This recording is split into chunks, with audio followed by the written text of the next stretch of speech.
जब कभी दुनिया के सबसे प्रभावशाली एंटरप्रेन्योर्स का नाम लिया जाता है तो उसमें कोई और नाम हो ना हो, एक नाम ज़रूर आता है और वो नाम है स्टीव जॉब्स का।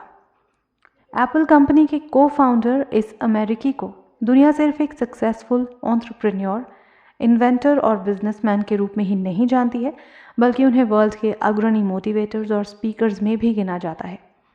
और आज आपके साथ good quality Hindi articles share करने की अपनी कमिटमेंट को पूरा करते हुए हम boltikahani.com पर स्टीव जॉब्स की अब तक की one of the best speech stay hungry stay foolish Hindi में शेयर कर रहे हैं। ये स्पीच उन्होंने स्टैनफोर्ड यूनिवर्सिटी के कॉन्वोकेशन सेरेमनी यानी दीक्षांत समारोह में 12 जून 2005 को दी थी। आज वर्ल्ड की सबसे बेहतरीन यूनिवर्सिटीज़ में से एक के दीक्षांत समारोह में शामिल होने पर मैं खुद को गौरवान्वित महसूस कर रहा हूँ। मैं आपको एक सच बात बता दूँ, मैं कभी किसी कॉलेज से पास नहीं हुआ और आज पहली बार मैं किसी कॉलेज ग्रेजुएशन सेरेमनी के इतना करीब पहुँचा हूँ। आज मैं आपको अपने जीवन की 3 कहानियाँ सुनाना चाहूँगा। ज़्यादा कुछ नहीं, बस 3 कहानियाँ। मेरी पहली कहानी डॉट्स कनेक्ट करने के बारे में है। रीड कॉलेज में दाखिला लेने के 6 महीने के अंदर ही मैंने पढ़ाई छोड़ दी, पर मैं उसके 18 महीने बाद तक वहाँ किसी तरह आता जाता रहा। तो सवाल उठता है कि मैंने कॉलेज क्यों छोड़ा। एक्चुअली इसकी शुरुआत मेरे जन्म से पहले की है। मेरी बायोलॉजिकल मदर एक यंग अविवाहित ग्रेजुएट स्टूडेंट थी और वो मुझे किसी और को अडॉप्शन के लिए देना चाहती थी, पर उनकी एक ख्वाहिश थी कि कोई कॉलेज ग्रेजुएट ही मुझे अडॉप्ट करे। सब कुछ बिल्कुल सेट था और मैं एक वकील और उसकी वाइफ के द्वारा अडॉप्ट किए जाने वाला था कि अचानक उस कपल ने अपना विचार बदल दिया और डिसाइड किया कि उन्हें एक लड़की चाहिए। इसीलिए तब आधी रात को मेरे पेरेंट्स, जो तब वेटिंग लिस्ट में थे, को कॉल करके बोला गया कि हमारे पास एक बेबी बॉय है, क्या आप उसे गोद लेना चाहेंगे? और उन्होंने झट से हाँ कर दी। बाद में मेरी बायोलॉजिकल मदर को पता चला कि मेरी माँ कॉलेज पास नहीं है और पिता तो हाई स्कूल पास भी नहीं है। इसीलिए उन्होंने अडॉप्शन पेपर्स साइन करने से मना कर दिया। पर कुछ महीनों बाद मेरे होने वाले पेरेंट्स के मुझे कॉलेज भेजने के आश्वासन के बाद वो मान गई। तो मेरी ज़िंदगी की शुरुआत कुछ इस तरह हुई और 17 साल बाद मैं कॉलेज गया। पर गलती से मैंने स्टैनफोर्ड जितना ही महंगा कॉलेज चुन लिया। मेरे वर्किंग क्लास पेरेंट्स की सारी जमा पूंजी मेरी पढ़ाई में जाने लगी। 6 महीने बाद मुझे इस पढ़ाई में कोई वैल्यू नहीं दिखी। मुझे कुछ आइडिया नहीं था कि मैं अपनी ज़िंदगी में क्या करना चाहता हूँ और कॉलेज मुझे किस तरह से इसमें हेल्प करेगा। और ऊपर से मैं अपनी पेरेंट्स की जीवन भर की कमाई खर्च करता जा रहा था। इसीलिए मैंने कॉलेज ड्रॉप आउट करने का निर्णय लिया और सोचा जो होगा अच्छा होगा। उस समय तो ये सब कुछ मेरे लिए काफ़ी डरावना था, पर जब मैं पीछे मुड़कर देखता हूँ तो मुझे लगता है कि ये मेरी ज़िंदगी का सबसे अच्छा डिसीजन था। जैसे ही मैंने कॉलेज छोड़ा, मेरे ऊपर से ज़रूरी क्लासेस करने की बाध्यता ख़त्म हो गई और मैं चुपचाप सिर्फ अपने इंटरेस्ट की क्लासेस करने लगा। ये सब कुछ इतना आसान नहीं था। मेरे पास रहने के लिए कोई रूम नहीं था, इसीलिए मुझे दोस्तों के रूम में फ़र्श पे सोना पड़ता था। मैं कोक की बोतल को लौटाने से मिलने वाले पैसों से खाना खाता था। मैं हर संडे 7 मील पैदल चलकर हरे कृष्ण टेम्पल जाता था ताकि कम से कम हफ्ते में 1 दिन पेट भर खाना खा सकूं। ये मुझे काफ़ी अच्छा लगता था। मैंने अपनी लाइफ में जो भी अपनी क्यूरियोसिटी और इंट्यूशन की वजह से किया, वो बाद में मेरे लिए प्राइसलेस साबित हुआ। Let me give an example. उस समय रीड कॉलेज शायद दुनिया की सबसे अच्छी जगह थी जहाँ कैलीग्राफी सिखाई जाती थी। पूरे कैंपस में हर एक पोस्टर, हर एक लेबल बड़ी खूबसूरती से हाथों से कैलीग्राफ किया होता था। चूँकि मैं कॉलेज से ड्रॉप आउट कर चुका था, इसलिए मुझे नॉर्मल क्लासेस करने की कोई ज़रूरत नहीं थी। मैंने तय किया कि मैं कैलीग्राफी की क्लासेस करूँगा और इसे अच्छी तरह से सीखूँगा। मैंने सेरिफ और सैंस सेरिफ टाइप फेसेस के बारे में सीखा, अलग अलग लेटर कॉम्बिनेशन के बीच में स्पेस वेरी करना और किसी अच्छी टाइपोग्राफी को क्या चीज़ अच्छा बनाती है, ये भी सीखा। ये खूबसूरत था, इतना आर्टिस्टिक था कि इसे साइंस द्वारा कैप्चर नहीं किया जा सकता था। और ये मुझे बेहद अच्छा लगता था। उस समय ज़रा सी भी उम्मीद नहीं थी कि मैं इन चीज़ों का यूज़ कभी अपनी लाइफ में करूँगा। लेकिन जब 10 साल बाद हम पहला मैकिंटोश कंप्यूटर बना रहे थे, तब मैंने इसे मैक में डिज़ाइन कर दिया और मैक खूबसूरत टाइपोग्राफी युक्त दुनिया का पहला कंप्यूटर बन गया। अगर मैंने कॉलेज से ड्रॉप आउट नहीं किया होता तो मैक में कभी मल्टीपल टाइपफेसेस या प्रोपोर्शनली स्पेस्ड फॉन्ट्स नहीं होते, और क्योंकि विंडोज़ ने मैक की कॉपी की थी तो शायद किसी भी पर्सनल कंप्यूटर में ये चीज़ें नहीं होती। अगर मैंने कभी ड्रॉप आउट ही नहीं किया होता तो मैं कभी कैलीग्राफी की वो क्लासेस नहीं कर पाता, और फिर शायद पर्सनल कंप्यूटर्स में जो फॉन्ट्स होते हैं वो होते ही नहीं। ऑफ कोर्स जब मैं कॉलेज में था तब भविष्य में देखकर इन डॉट्स को कनेक्ट करना इम्पॉसिबल था, लेकिन 10 साल बाद जब मैं पीछे मुड़कर देखता हूँ तो सब कुछ बिल्कुल साफ नज़र आता है। आप कभी भी फ्यूचर में झांककर डॉट्स कनेक्ट नहीं कर सकते, आप सिर्फ पास्ट देखकर ही डॉट्स कनेक्ट कर सकते हैं।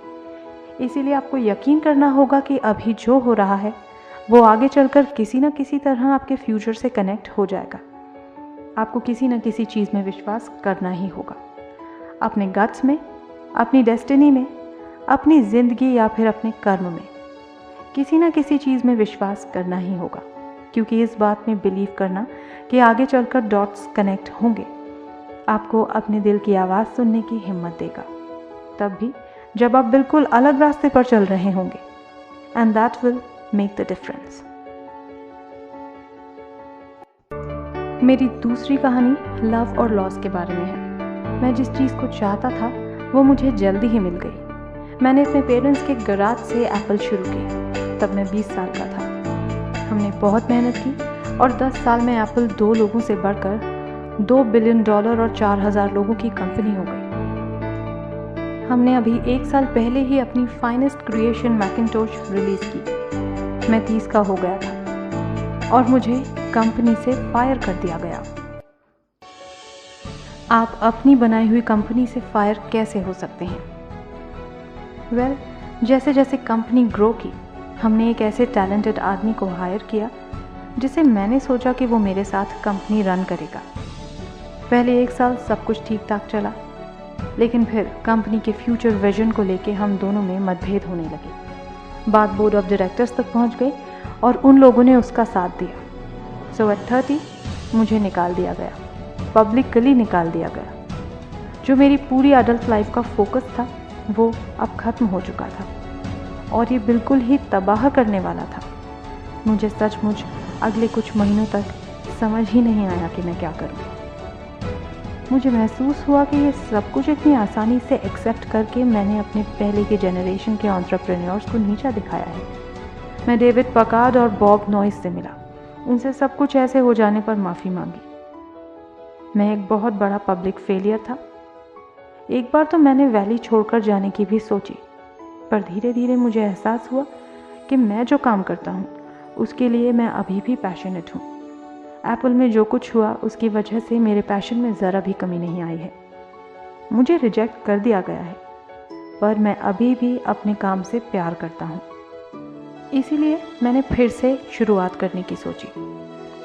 मैंने तब नहीं सोचा, पर अब मुझे लगता है कि एप्पल से फायर किया जाने से अच्छी चीज़ मेरे साथ हो ही नहीं सकती थी।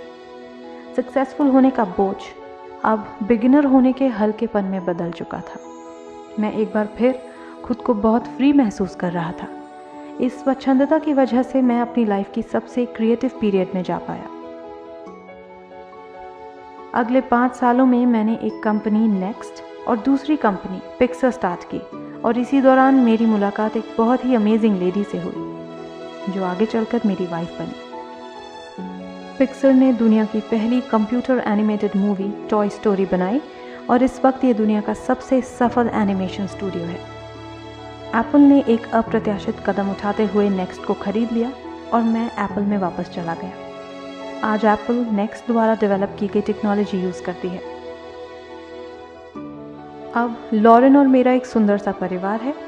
मैं बिल्कुल श्योरिटी के साथ कह सकता हूँ कि अगर मुझे एप्पल से नहीं निकाला गया होता तो मेरे साथ ये सब कुछ नहीं होता। ये एक कड़वी दवा थी, पर शायद पेशेंट को इसकी ज़रूरत थी। कभी कभी ज़िंदगी आपको इसी तरह ठोकर मारती है। अपना विश्वास मत खोइए। मैं यकीन के साथ कह सकता हूँ कि मैं सिर्फ इसीलिए आगे बढ़ता गया क्योंकि मैं अपने काम से प्यार करता था। I loved my work. आप रियली क्या करना पसंद करते हैं यह आपको जानना होगा। जितना अपने लव को फाइंड करना ज़रूरी है, उतना ही उस काम को ढूंढना ज़रूरी है जिसे आप सचमुच इंजॉय करते हो। आपका काम आपकी ज़िंदगी का एक बड़ा हिस्सा होगा और ट्रूली सैटिस्फाइड होने का एक ही तरीका है कि आप वो करें जिसे आप सचमुच एक बड़ा काम समझते हैं। और बड़ा काम करने का एक ही तरीका है कि आप वो करें जो करना आप इंजॉय करते हैं। यदि आपको अभी तक वो काम नहीं मिला है तो आप रुकिए मत, उसे खोजते रहिए। जैसा कि दिल से जुड़ी हर चीज़ में होता है, वो जब आपको मिलेगा तब आपको पता चल जाएगा। और जैसा कि किसी अच्छी रिलेशनशिप में होता है, वो समय के साथ साथ और अच्छा होता जाएगा। इसीलिए खोजते रहिए, रुकिए मत। मेरी तीसरी कहानी डेथ के बारे में है। जब मैं 17 साल का था तो मैंने एक कोट पढ़ा जो कुछ इस तरह था: यदि आप हर रोज़ ऐसे जिएं जैसे कि ये आपकी ज़िंदगी का आखिरी दिन है, तो आप किसी ना किसी दिन सही साबित हो जाएंगे।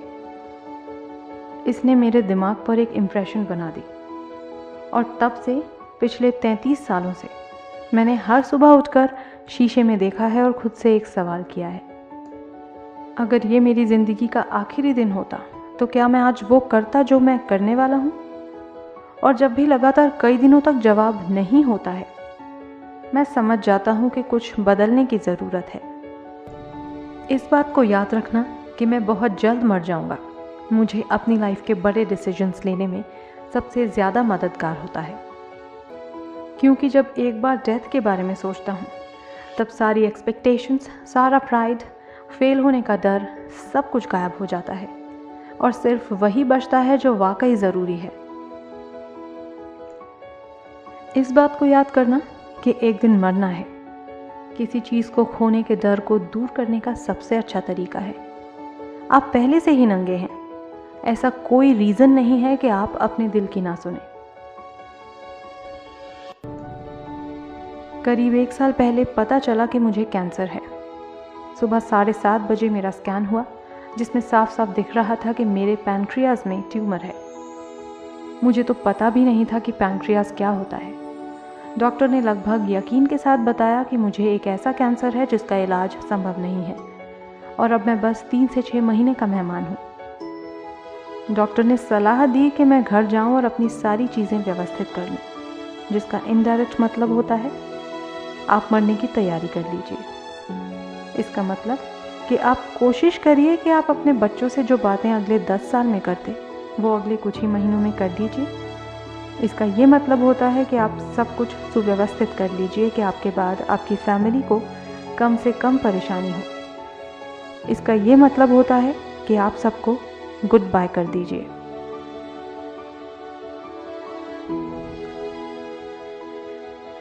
मैंने इस डायग्नोसिस के साथ पूरा दिन बिता दिया। फिर शाम को मेरी बायोप्सी हुई, जहां मेरे गले के रास्ते पेट से होते हुए मेरी इंटेस्टाइन में एक एंडोस्कोप डाला गया और एक सुई से ट्यूमर से कुछ सेल्स निकाले गए। मैं तो बेहोश था, पर मेरी वाइफ जो वहाँ मौजूद थी उसने बताया कि जब डॉक्टर ने माइक्रोस्कोप से मेरे सेल्स देखे तो वो रो पड़ा। दरअसल सेल्स देखकर डॉक्टर समझ गया कि मुझे एक बहुत ही दुर्लभ प्रकार का पैनक्रियाटिक कैंसर है जो सर्जरी से ठीक हो सकता है। मेरी सर्जरी हुई और सौभाग्य से अब मैं ठीक हूँ। मौत के इतना करीब मैं इससे पहले कभी नहीं पहुंचा और उम्मीद करता हूं कि अगले कुछ दशकों तक पहुंचूं भी नहीं। ये सब देखने के बाद मैं और भी विश्वास के साथ कह सकता हूं कि डेथ एक यूजफुल बट इंटेलेक्चुअल कॉन्सेप्ट है। कोई मरना नहीं चाहता है, यहाँ तक कि जो लोग स्वर्ग जाना चाहते हैं वो भी। फिर भी मौत वो मंजिल है जिसे हम सब शेयर करते हैं। आज तक इससे कोई बचा नहीं और ऐसा ही होना चाहिए, क्योंकि शायद मौत ही इस जिंदगी का सबसे बड़ा आविष्कार है। ये जिंदगी को बदलती है, पुराने को हटाकर नए का रास्ता खोलती है और इस समय नए आप हैं, पर ज़्यादा नहीं, कुछ ही दिन में आप भी पुराने हो जाएंगे और रास्ते से साफ हो जाएंगे। इतना ड्रामेटिक होने के लिए माफ़ी चाहता हूँ, पर यह सच है। आपका समय सीमित है, इसीलिए इसे किसी और की ज़िंदगी जीकर व्यर्थ मत कीजिए। बेकार की सोच में मत फंसिए। अपनी ज़िंदगी को दूसरों के हिसाब से मत चलाइए। औरों के विचारों के शोर में अपनी अंदर की आवाज़ को, अपने इंट्यूशन को मत डूबने दीजिए। वे पहले से ही जानते हैं कि तुम सच में क्या बनना चाहते हो। जब मैं छोटा था तब एक अद्भुत publication the Whole Earth Catalog हुआ करता था, जो मेरी जनरेशन्स की बाइबल्स में से एक था। इसे स्टुअर्ट ब्रांड नाम के एक व्यक्ति, जो यहाँ मेलन पार्क से ज़्यादा दूर नहीं रहता था, और उसने इसे अपना पोइटिक टच देके बड़ा ही जीवंत बना दिया था। ये 60 के दशक की बात है, जब कंप्यूटर और डेस्कटॉप पब्लिशिंग नहीं हुआ करती थी। पूरा कैटलॉग टाइपराइटर्स, सिजर्स और पोलराइड कैमरास की मदद से बनाया जाता था। वो कुछ ऐसा था मानो गूगल को एक बुक के फॉर्म में कर दिया गया हो, वो भी गूगल के आने के 35 साल पहले। वो एक आदर्श था, अच्छे टूल्स और महान विचारों से भरा हुआ था।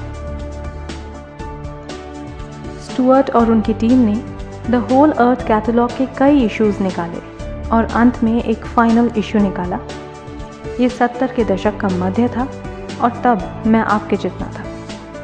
फाइनल इशू के बैक कवर पे प्रातःकाल का किसी गांव की सड़क का दृश्य था। वो कुछ ऐसी सड़क थी जिस पे यदि आप एडवेंचरस हों तो किसी से लिफ्ट मांगना चाहेंगे, और उस पिक्चर के नीचे लिखा था, स्टे हंग्री, स्टे फूलिश। ये उनका फेयरवेल मैसेज था जब उन्होंने साइन ऑफ किया, स्टे हंग्री, स्टे फूलिश। और मैंने अपने लिए हमेशा यही विश किया है। और अब जब आप लोग यहाँ से ग्रेजुएट हो रहे हैं तो मैं आपके लिए भी यही विश करता हूँ, stay hungry, stay foolish. Thank you all very much.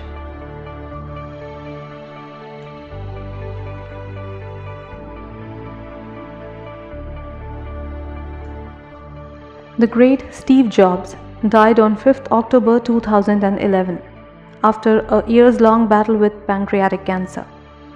Such great men are born once in a century, and they have nowhere to go but to heaven.